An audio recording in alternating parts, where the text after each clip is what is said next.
was about to open this one again. I am going to put it here because I know.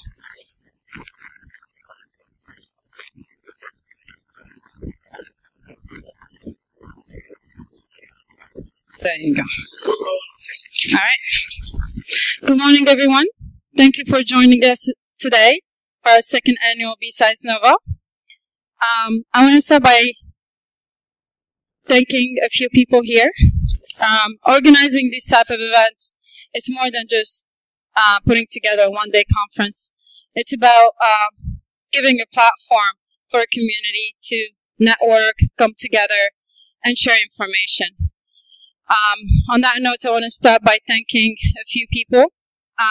First, I would like to thank our advisory board for their support in making sure BSides NOVA is a successful event and continues to be one. I also would like to thank our board of review who helped pick and select the talks and puts together a schedule. I also want to thank the speakers for sharing their expertise with the community. As a matter of fact, I would like to thank not just the speaker, but every single person that submitted a call for paper. These individuals are what make the content for these conferences.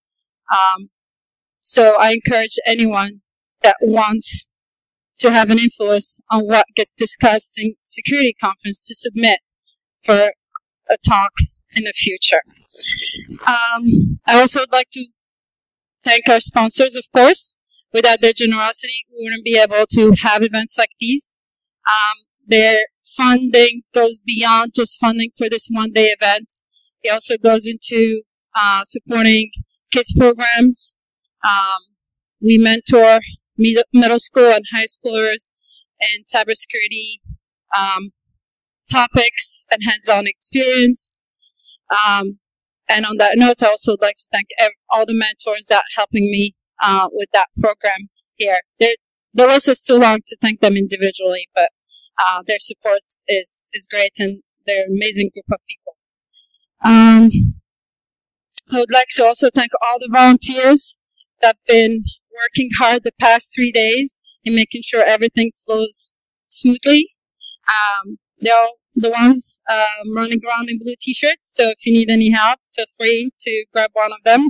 They're awesome bunch of folks. And on that note, I would like to introduce Matt Devost, our morning keynote. Matt is a technologist, an entrepreneur, and an international security expert.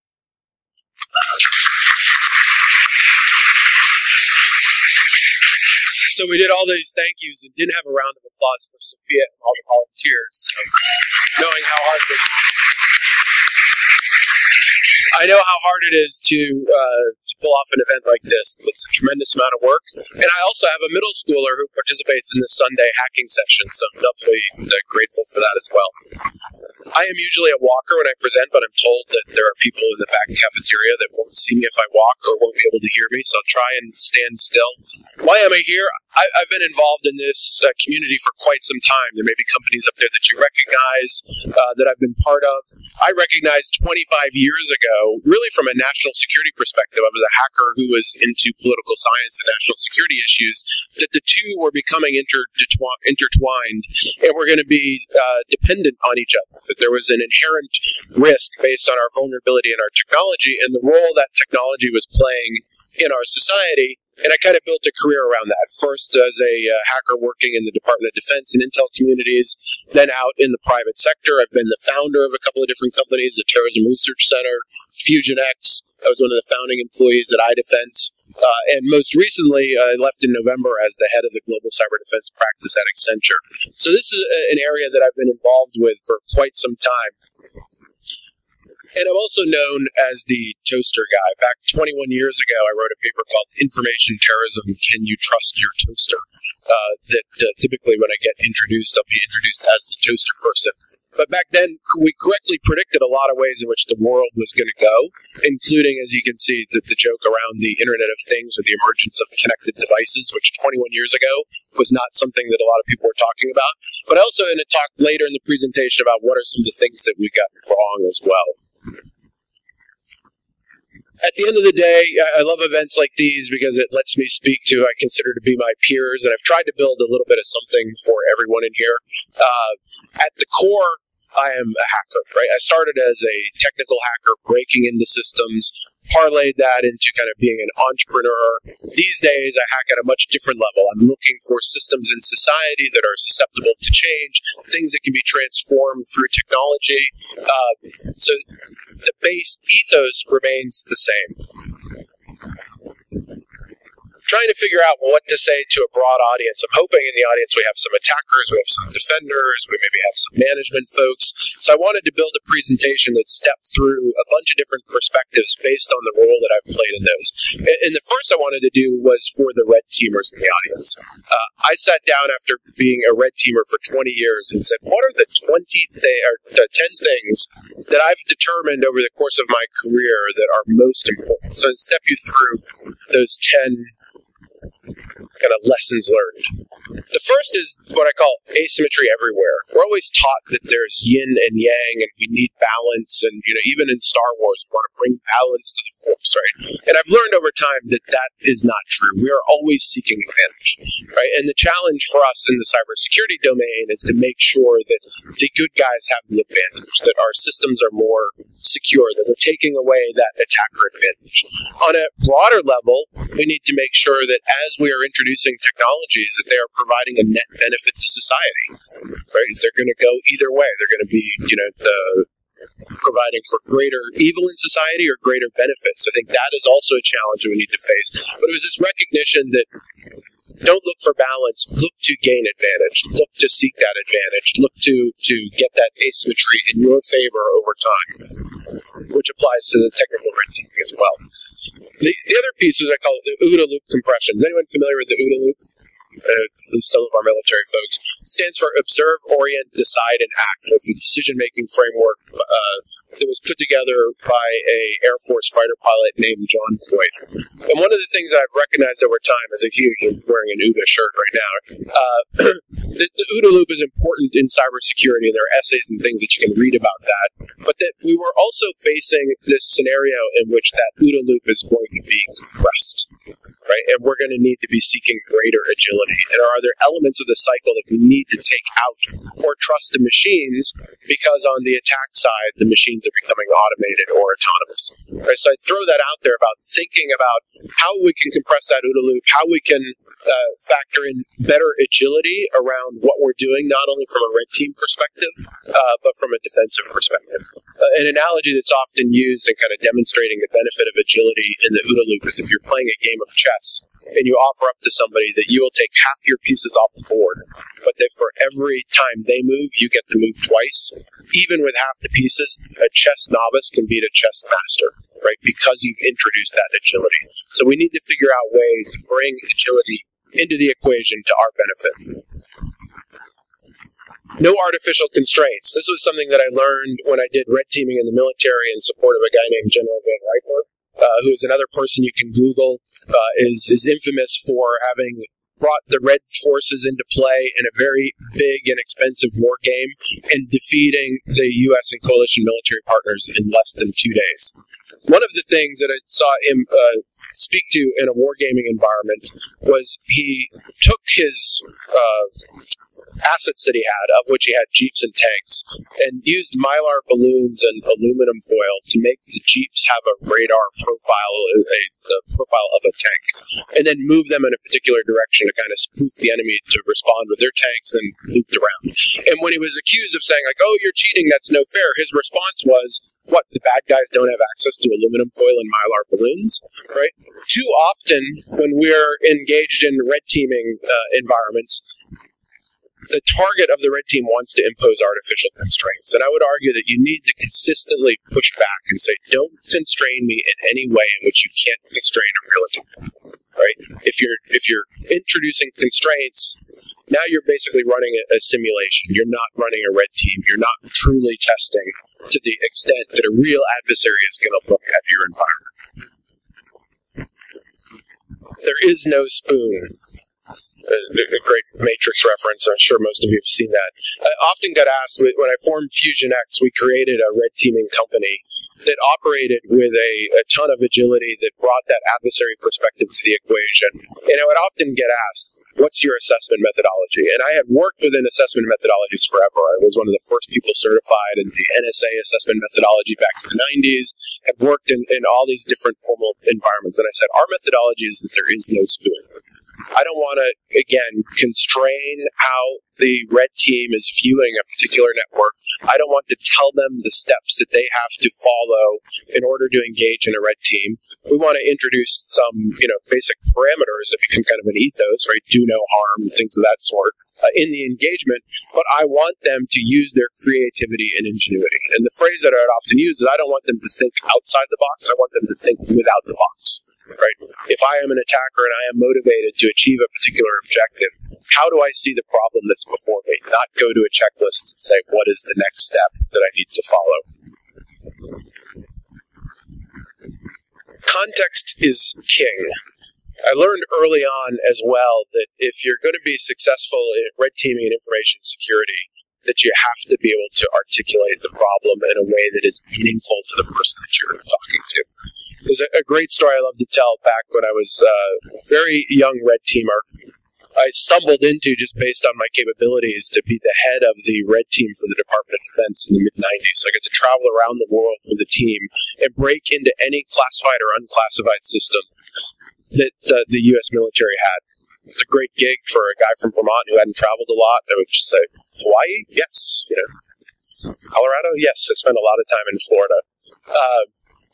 But I remember in particular briefing one-on-one, and you got to imagine, me 20 years ago, briefing a general who was the head of our Special Operations Command. And what I was trying to brief him on one-on-one was a particular issue I had encountered in my red team, and that he had a one-character password. Think back 20 years, introduction of computers. He's down, in Florida at SOCOM with his one-character password. And I said, sir, this one-character password is an issue. And he said, son, and I knew this was coming because I talked to the staff, son, that's my combat-ready password. I'm like, okay. But I had a strategy in how I was going to try and bridge this gap between the snake eater general at SOCOM and the 25-year-old kid that was trying to get him to change his behavior. And I had been there when his predecessor was in command as well, and had been there through the transition. And one thing that I noticed was that when he arrived, whether he drove himself or was driven, in that parking lot at the SOCOM headquarters building, he engaged in what he called combat-ready parking, right? Which, for those that aren't familiar, means you back into your spot, right? Where you get in the car, you're ready to go. You don't have to back up and go in reverse and drive. You put it in drive and go.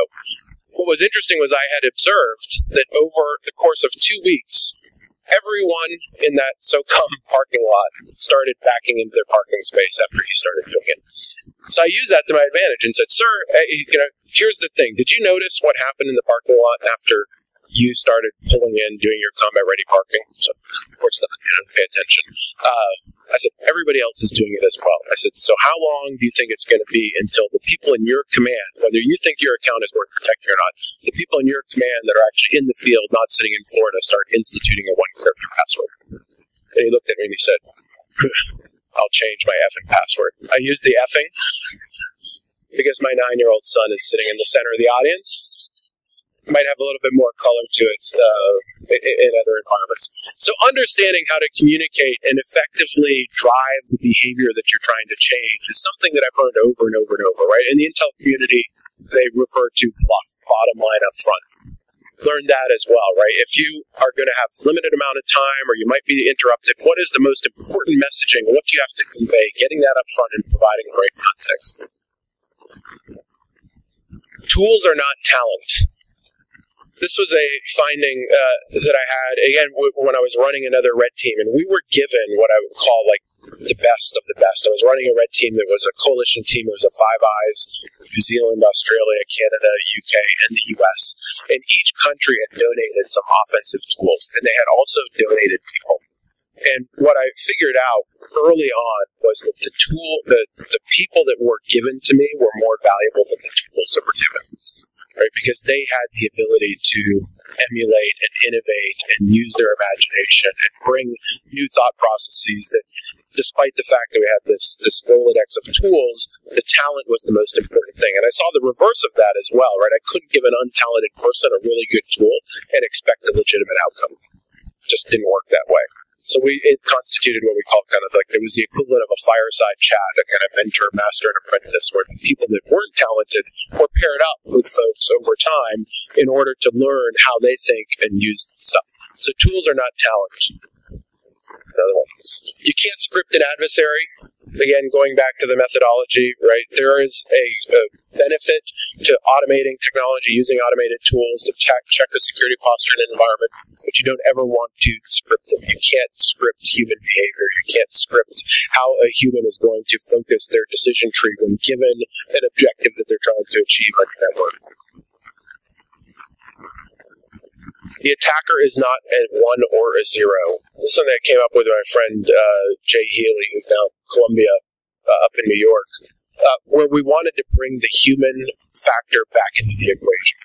Right? Too often we sit and think about the technology or the attacker as what we're seeing on the network, the behavior that we're seeing on the system, when we need to recognize that at the end of the other connection on the keyboard is a live human being. Even if you're facing some sort of automated tool, it was coded based on the objectives of the human. One of the things we tried to do at FusionX was bring that human component back into the equation. What is the threat model? What capabilities do they have? What are they trying to achieve? Right? If you have a Russian organized crime on your network and you're a commercial entity, they're likely trying to make money. Right? So the decisions that they are making and how they view your network and how they move laterally and what they decide to compromise are going to have that focus. So you need to bring that human attacker focus to the equation as well. The 10th man rule, made famous by the movie World War Z, right? And you have the person who is required to dissent against a particular course of action is something that I always have found very valuable in red teaming. Having the person that is challenging the status quo, that is countering the consensus that you might have on the team to inject new ideas or at least get you thinking critically about the course of action that you're about to take. Speaking truth to power, something that's gotten me in trouble many times over the years, but I have have always told people exactly what I think, or have always provided that assessment. I think that is important as well. Don't candy coat it. I spent once 45 minutes with my team that was talking to the CISO at a very large customer of ours, publicly traded customer, debating over the inclusion of one word in the report, where we would not back down because changing that word would have changed the representation of the finding. Right? So making sure that you stick to your guns and that you are articulating the world, the findings as you see them. Anybody keeping track as to how many lessons we've had? I told you 10, but I built in a bonus, right? Because I added this after the fact, after it came up. And that was kind of born out of frustration. And don't call it luck. Too often I've worked with a team and they get to a certain part and they're like, oh man, I got lucky or this happened, right? The luck is a result of the circumstances that you achieve, right? The training, the tools, the perspective, right? Maybe an outcome in a particular bet, if you're doing an A-B type thing, might be attributed to luck, but don't ever go and give a briefing and say, oh, I got lucky. Right? You accomplished something based on a particular perspective that you brought to the equation, and the whole trail of circumstances that brought you there. All right, so now we're going to shift gears. That was the attackers in the room, so hopefully you're happy and now you can nod off to sleep or drink your cup of coffee. I'm going to shift gears and talk a little bit about the threat, and then I'm going to talk a little bit about from the defender perspective. This, to me, when I encountered this quote over a beer 7 years ago with somebody out in California, is the perfect analogy for the internet as well, right? We have something that provided this great capability of communication, changing society, but was not developed with security in mind. Right? One of the original sins of the internet was the fact that it was not designed originally to be as important as it is. Right? Steve Lukasik, who was the head of DARPA at the time that DARPA ARPANET was started, told me once, over a beer as well. So maybe there's a 12th rule, which is drink lots of beer to exchange ideas. He said, hey, had we known that this was going to be so important, we would have taken an entirely different perspective, right? We just had no idea that this was the catalyst that was going to happen. Which, to me, raises all sorts of issues when we start talking about network defense as well. The other aspect of this is the new normal, right? We live in an environment now where the attackers are the new normal. 20 years ago, I used to be begging for attention, right? They were trying to get folks to embrace these ideas that cyber attacks were coming, that cyber conflict was coming, that information warfare was something that we're going to have to be dealing with. Now you literally cannot go and read any of the major news sites, pick up a newspaper in any given week, and not encounter major stories, right? So we have their attention for certain, but now we have to live within that and deal with the reality of it. From a threat perspective, intellectual property theft, I went on the record, I guess probably like 4 years ago, that I wasn't concerned about intellectual property theft, and I took a lot of heat for that perspective from academics and others on Twitter and other social media. And it wasn't that I didn't think that we need to be protecting our intellectual property. It was that I saw the development of a kind of normalization or international norms that would stop countries from engaging in such rampant intellectual property theft. The other trend that I saw was what I called innovation parity, which if you steal a bunch of intellectual property, you reach this point where you say, if I apply the technical talent I have to stealing that incremental improvement in the intellectual property over time, or do I apply that technical talent to actually innovating on the IP itself? And we've seen that clearly, right, in places like China, where they are emerging as, scientific, whether it's in genetics or in artificial intelligence, investing a ton of money and emerging as a superpower on the backbone of intellectual property that may have been sourced from elsewhere. So I still think you need to think about intellectual property, but I don't put it in the category of like national security threats, because I feel like that horse is already out of the barn. Right? The time to protect IP was 10 to 15 years ago. Cybercrime, obviously a big one and not going away over time. So we have a huge requirement in a lot of organizations for countering cybercrime, countering that ingenuity for those folks that are motivated by making money. And make money they will. Folks that work in the cyber defense practice know that the criminals are successful. They're stealing money every day in lots of innovative ways. We see it in the press, right? We saw what could be just coupled as a great social engineering attack against Google and Facebook that resulted in $100 million being stolen from each of those organizations. Right? Where it was somebody who actually interacted with the accounts payable department and convince them to say, like, hey, I'm this vendor, and I want to change the bank account in which how you deposit the payments against our invoices. The attackers didn't really even expect that it was going to be successful. They didn't have the bank accounts created, and the response came back and said, yes, of course, what bank account do you need? Right? That one little switch, and then every invoice that vendor was issuing was being paid into the wrong bank account. The attackers were walking away with it. Right, so sometimes even simple methods are going to catch us off guard, or we don't think of the accounts payable as being a huge cybercrime topic. Ransomware, obviously a big one, right? With the emergence of the digital currencies and the cryptocurrencies out there that create a viable way for wealth to be transferred associated with ransomware. I dealt with ransomware as far back as probably 16 or 17 years ago. It was cumbersome as heck to try and figure out the path in which you would pay the person that was engaging in the ransom. They wanted you to go through some sort of Russian equivalent of PayPal, which was blocked by all the U.S. banks. And it was a wire fund that would take you a week just to figure out how you would get into the account that they were asking for. Now it's easy, right? They give you the sheet on how to sign up and put your Bitcoin address that even a grandmother can follow. Some of them are providing you with an 800 number that you can call and get assistance, right? So this is an issue that is going to become much more rampant over time. So it needs to be obviously on all of our computer screens. Espionage, I think we all know the role that cyber is playing in kind of the traditional espionage domain. Why is espionage moving to cyberspace? It's the same way that the bank robbers have moved to cyberspace, right? Some said he robs banks because it's where the money is. Why are espionage entities engaged in cyberspace? It's because it's where Right? If Facebook has created what is the greatest source of intelligence, I think, ever perpetrated in human history, right? Just thinking about the volumes of information, connectivity that they have, of course, those platforms are going to be mined. Of course, they're going to be running influence operations through them, right? It's just too attractive because it is where we are living today.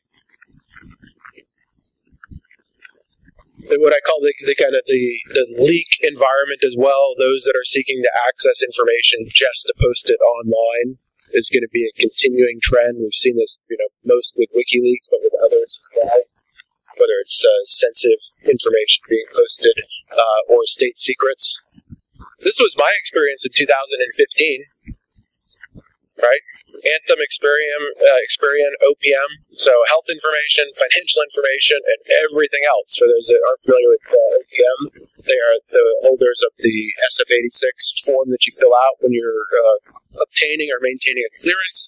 It has all of the information about my family, including their social security numbers, dates of birth. It has information about my close contacts, everywhere I went to school, everywhere that I've ever lived, my foreign contacts as well, right, based on my interactions with them. It is a wealth of information. So if you just look at in 2015, if you're an attacker and you want to target Matt Devost, you know more about me than I know about me, right? Which is a little bit crazy. I am grateful that this was a triangle and not a square, because it would have meant that I was also involved in the Ashley Madison breach, which I was not. And thankfully, my 9-year-old is not laughing at that, and everybody else is.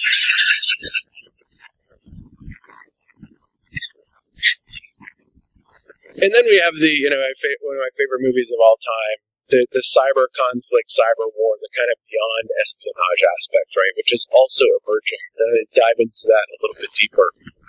But recognizing that our society is dependent on computers and networks. That is just the base reality, right? There's no way to reverse that at this point, and so it's obviously going to be a domain of conflict. The Department of Defense in 2010 officially acknowledged that cyber was a domain of conflict. So we have that reality that we have to deal with as well. And the potential for that to have a fairly drastic impact on society if we don't play our cards right. Those systems in which we are dependent on for critical infrastructure are connected to computers and networks and vulnerable in of itself. We haven't had an attack against critical infrastructure that's had any kind of sort of catastrophic impact.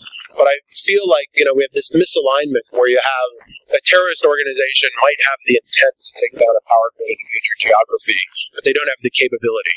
And then you have a nation state that has the capability to do it, but doesn't have the intent. Right? There's lots of classical deterrence and fear of global condemnation, economic interdependence, all of these things that come into play.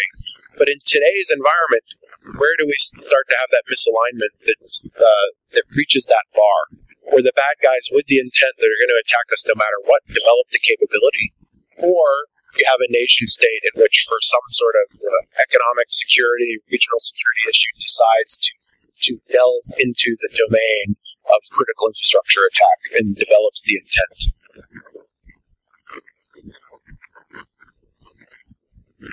So you see, I borrowed this slide from my old employer. Is that copyright notice? It's my slide, though. They just gave it the pretty graphic. Strategic penetration for future exploitations. This is an area that I like to talk about as it relates to those cyber attacks against critical infrastructure. And it's a part that I think that we often miss as a security community. We think that our intent needs to be in line with our current activities, which is not the case, right? If you think about our perspective as a society tends to be fairly short-term, right? We think in terms of quarterly projections, annual projections. I had to do the red team for the chairman of the Joint Chiefs 2020 plan, and my first question was, why are we dealing with 2020? Why can't we project further out, right? Whereas our adversaries are thinking in terms of decades and generations. And I would call it the fact to say, if you take the perspective of an adversary and they say, well, right now I don't have the intent to attack critical infrastructure, but I can vision in the future where I might want that capability. What do you need to be doing now if you have that vision, thinking that you might want the capability? You have to develop the capability now. You have to do that preparation that positions you to engage in the attack. An analogy I often throw out there with my audiences is I say, let's pretend that you're the president of the United States prior to World War II. And someone comes to you and says, Mr. or Mrs. President, we think we're going to be involved in military conflict with the Germans. We have this plan. We're going to go and deploy explosives in their ball-bearing manufacturing plants. And we can do it anonymously without attribution. You don't ever have to push the button to detonate the explosives. But if we are involved in military conflict, pushing the button will provide great strategic advantage and save a lot of American lives because it'll impact their war-making machine. Do you do it? How many people raise your hand? Do you plant the explosives? We're rewinding earlier, yeah. The point I'm trying to make with that analogy is that if you are an attacker, that pre-positioning of the explosives is a no-brainer, right? So we need to be thinking, if you're chartered with protecting critical infrastructure in the space, you need to be thinking about those attacks that don't look like the attacks that we hear about or think about in the press, right? That are trying to take down your power grid or your critical infrastructure. You need to be thinking about the attacks that are positioning themselves for that capability in the future. And the signature of what those look like is a lot different than the attacks that you deal with on a day-to-day basis. So this is an acknowledgement of what I call a time-shifted intent, right? The activity doesn't have to match current intent. The adversary might be thinking with regards to future intent. It's important that we introduce that into our thinking as well. And then targeting trust. This is interesting. I mentioned the information terrorism, can you trust your toaster paper? Where we got a lot of things right, but we got some things wrong. One of the things that we got wrong was that we anticipated that in the next 20 years, right, when we wrote the paper in 1996, we anticipated that there would have been an attack on critical infrastructure at this point, something that was substantial, consequential here in the United States, and I know we have case studies elsewhere in the world. And so at the 20-year mark, I sat down with my co-authors, Neil Pollard and Brian Houghton, and we said, well, let's, for fun, look at what we got right, what we got wrong. And we realized that we got this targeting of critical infrastructure wrong.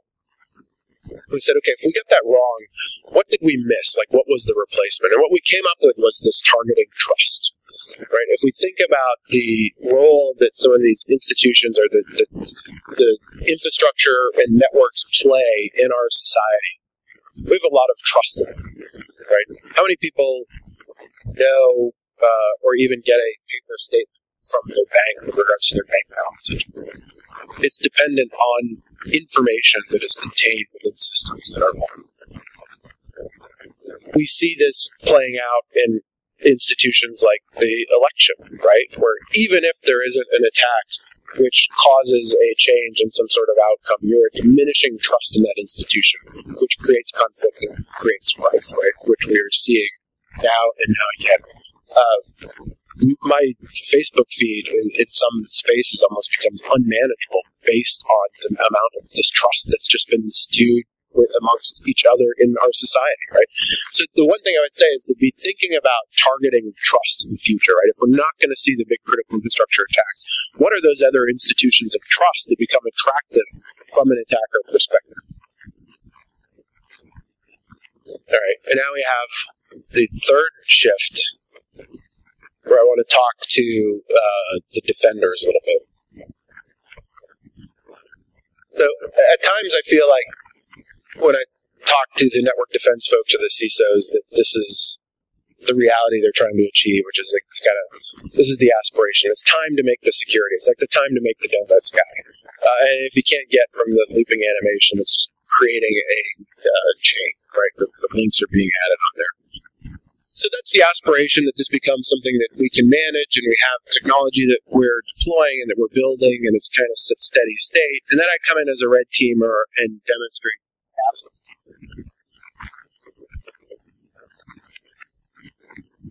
Right.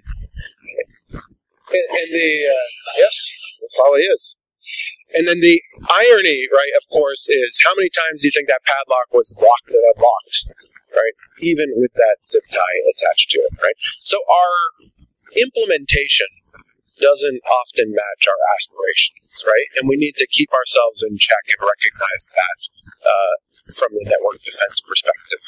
We also need to recognize this fact, based on the Neil Stephenson quote, that for attacker advantage, right? It seems like the attackers have their hand on the sword these days, and that's something that we need to disrupt.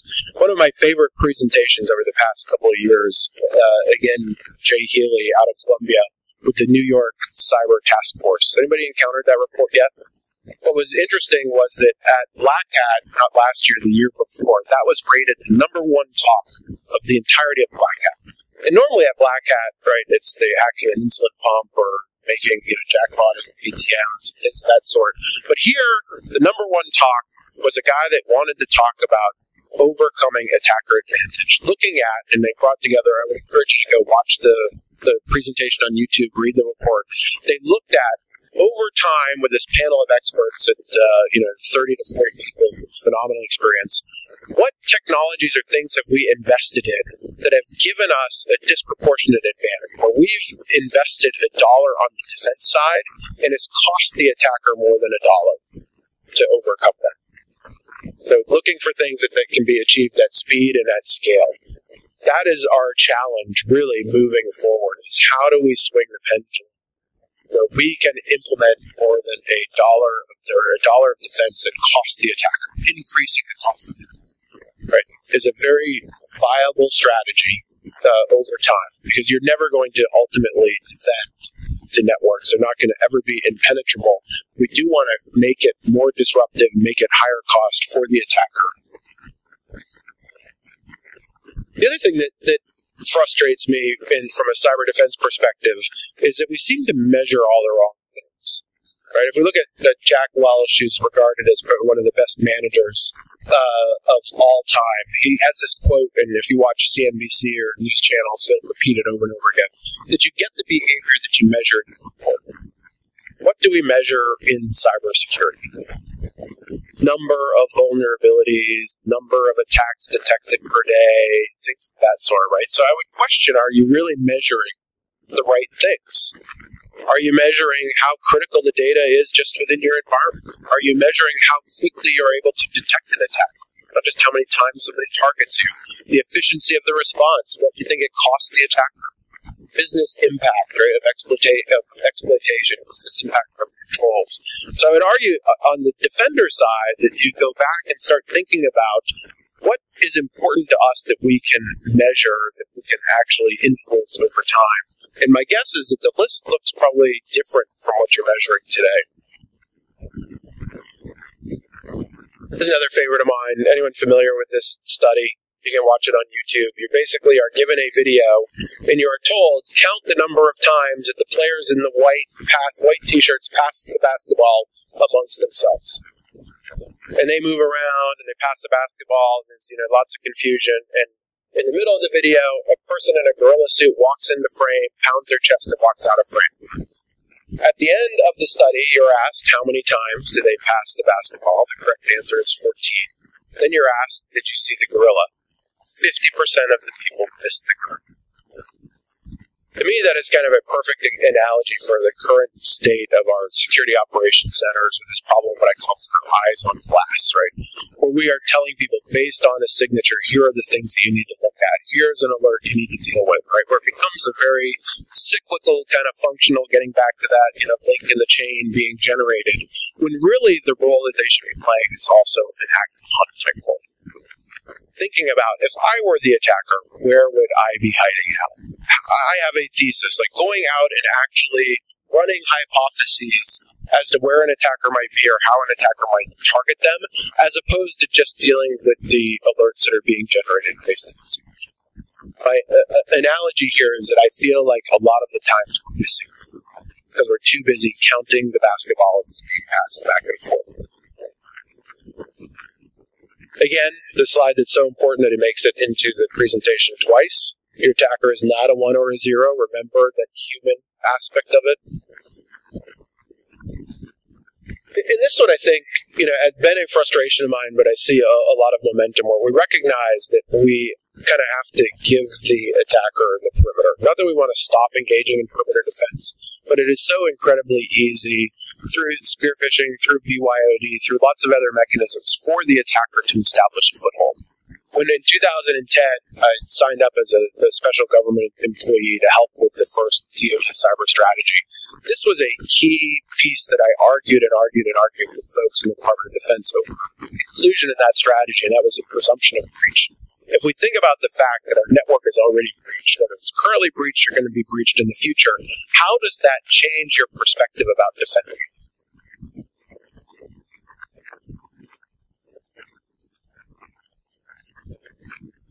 Can't spell security without IT. Right? Isn't that cute? It's like out of an episode of The Office. But it's an important point. Too often I see functions separated, the lack of communication, the focus on saying I'm spending on security, but then I'm ignoring my technology infrastructure. We talk about the speaking truth to power, an experience with a large, again, publicly traded company. It was me meeting one-on-one with the CEO. Had been doing a lot of work with them. They had a lot of problems, and one of their problems was just not allocating the appropriate spending perspective on security. And the CEO, I kid you not, looked at me and said, "Hey, Matt, aren't you proud of me? I just approved the budget for this great $3 million network intrusion defense technology." I thought it was funny. "Matt, aren't you proud of me?" This CEO, right, successful guy, kind of back to my general days in briefing SOCOM. And I said, "Sir, that's great that you're spending money." I said, "But what you've done is the equivalent of installing a smoke detector and alarm system in an elementary school where every kid has a book of matches." Because I've also seen over the past 3 years where you have denied the budget, about equivalent was $3.5 million, to upgrade your local desktop environment away from Windows XP to 11. The attackers in the crowd are laughing because they know that it's really just a matter of when you're going to break into the system, not if you're going to break into the system. But he had equated improving in security with just buying security tools, when there's actually things from a security perspective around upgrading their infrastructure that would provide more benefit to them. Right? So again, it's that finding useful analogies, but then getting to recognize that this is a technology problem in of itself. Security in the design process. I mentioned the Steve Lukasik and saying if I had known the internet was going to be so important, we would have designed security in from the get-go. How many people in this room know that the Internet of Things is going to be important? Right? How many companies out there building Internet of Things devices you think are truly, beyond just authentication of username and password and I'm using SSL, building secure devices? Right? We are making the same mistake, and this time we know it's going to be important. Almost everybody in the room raised their hand. We know it's going to be important, but we're making the same mistake, right, of not building security into the design process. Years ago, I did an assessment for a satellite system that was providing IP networking. And we went in, it was a commercial company, talked to the team, wrote a proposal, was a competitive bid, we won the proposal, we went in, had the kickoff meeting, we walked away with a huge stack of design specs, etc. This brilliant engineer that worked for me that went away, and he found all of these issues we wanted to address. So we went back to the company and we said, "Hey, we're ready, let us in the lab, let us access some equipment, we got things we want to bang on." And they go, "Let you in the lab?" We're like, "Yeah, you hired us to do the assessment of this satellite. We need to get access to the components of the satellite." We said, "You don't understand. The satellite's already in space." We'd gone through this whole process, us thinking we were part of the design process. They put it in space. So I, again, tell the CEO, I said, "You realize that our value that we can provide is greatly diminished by the fact that the satellite is in effing space." Right? So... And you can it's that kind of truth to power, right? In your environments where you're launching these technologies or building these things, making sure that we're thinking about and addressing security as part of the design process going in.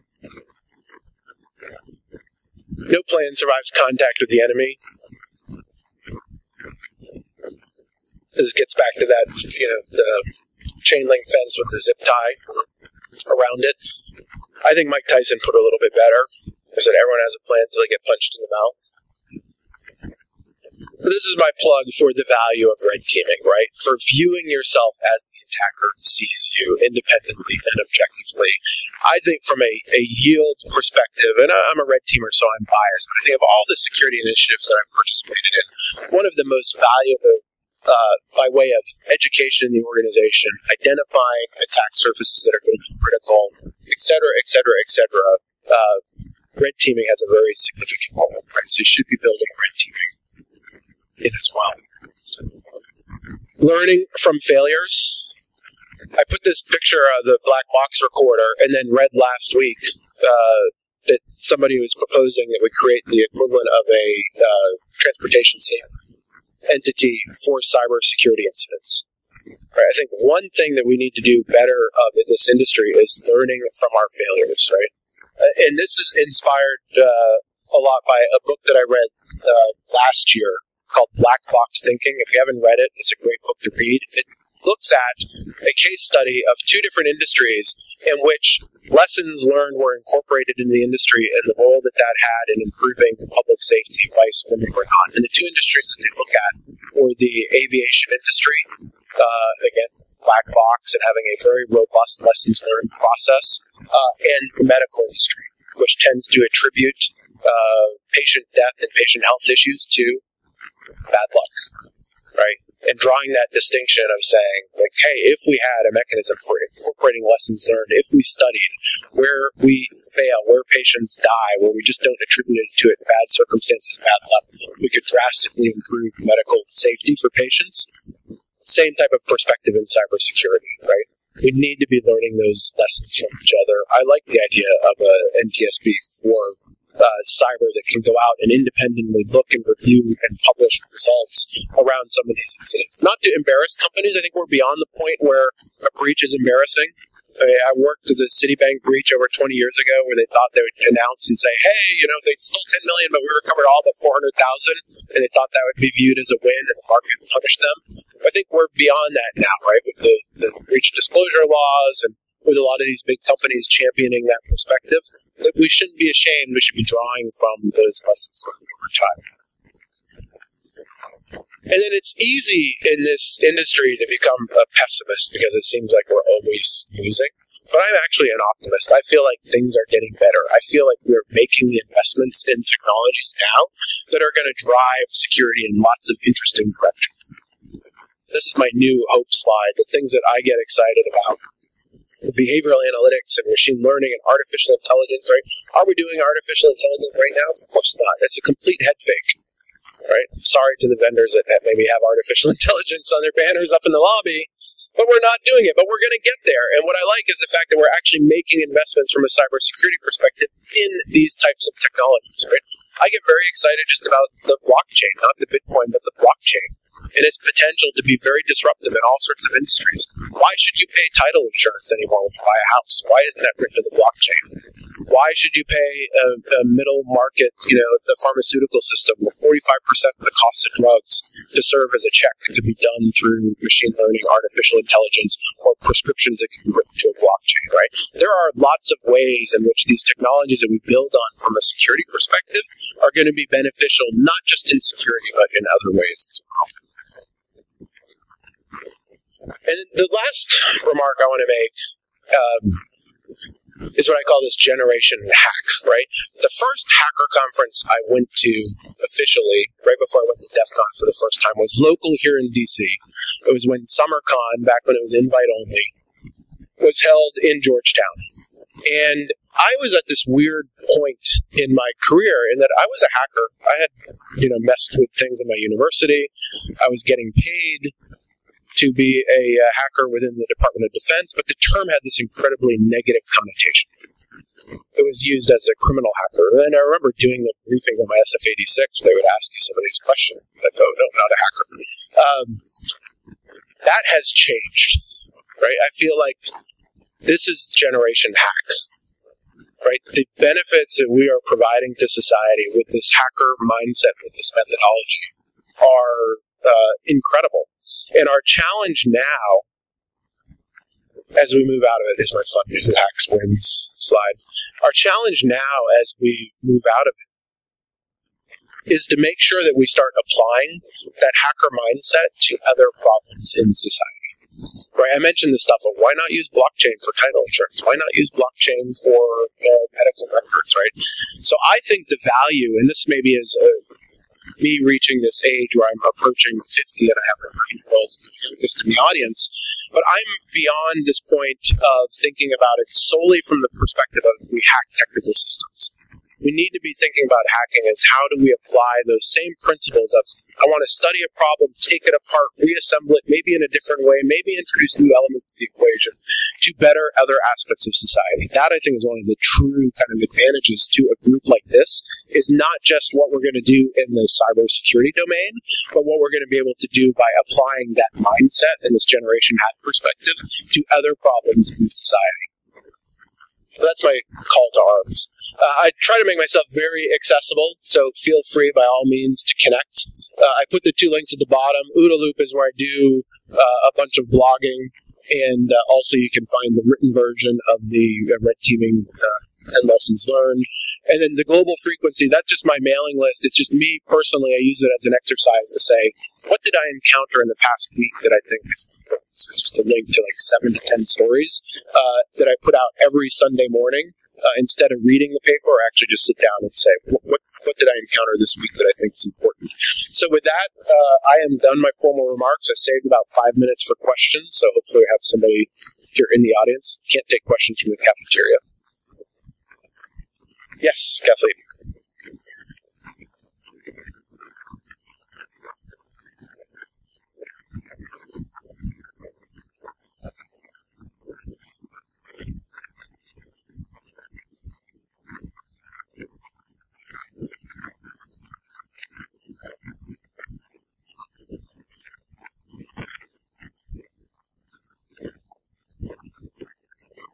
Yeah.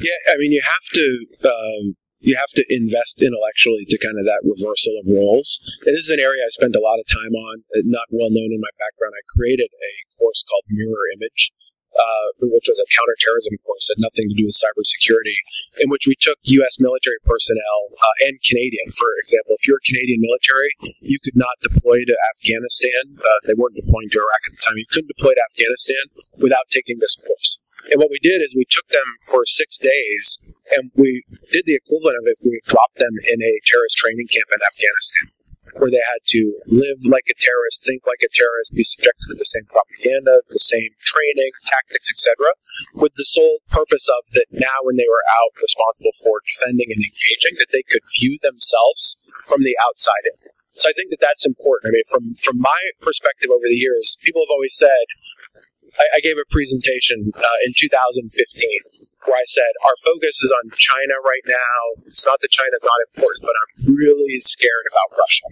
right? And it was to some intelligence folks. And basically had a more sign over the Russian flag and a less sign over the China flag. And a couple of weeks ago, somebody came up that was in that presentation and said, how did you know you predicted that the Russians were going to interfere in the elections? This was going to happen. I said, I didn't predict anything. All I've done is I've studied over the years the doctrine that they put out, the strategy that they put out, and I recognize that we are at a point in time in which they're going to be taking advantage of that aspect, right? Of reflexive control, of engaging in information operations, and psychological manipulation, etc. It was recognizing that the playbook was stacked, right? So I think one way that you can really understand the adversary perspective is to read what they're writing, study what they're doing. I got in trouble and thought I was going to lose my clearance in 1999. This is a funny story because back before WikiLeaks, there was a site called Cryptome. Is anyone familiar with Cryptome? It was John Young, who's an architect that lived up in New York City, decided to create this leak site.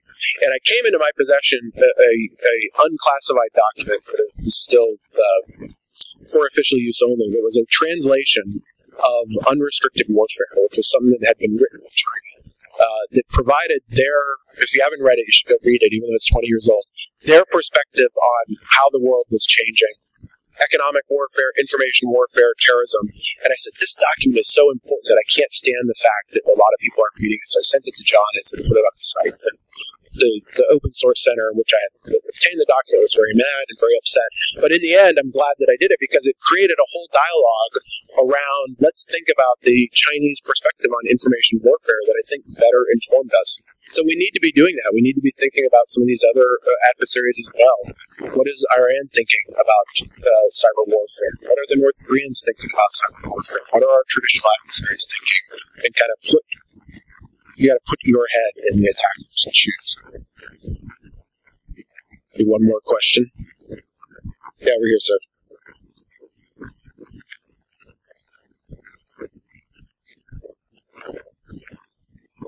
Yeah.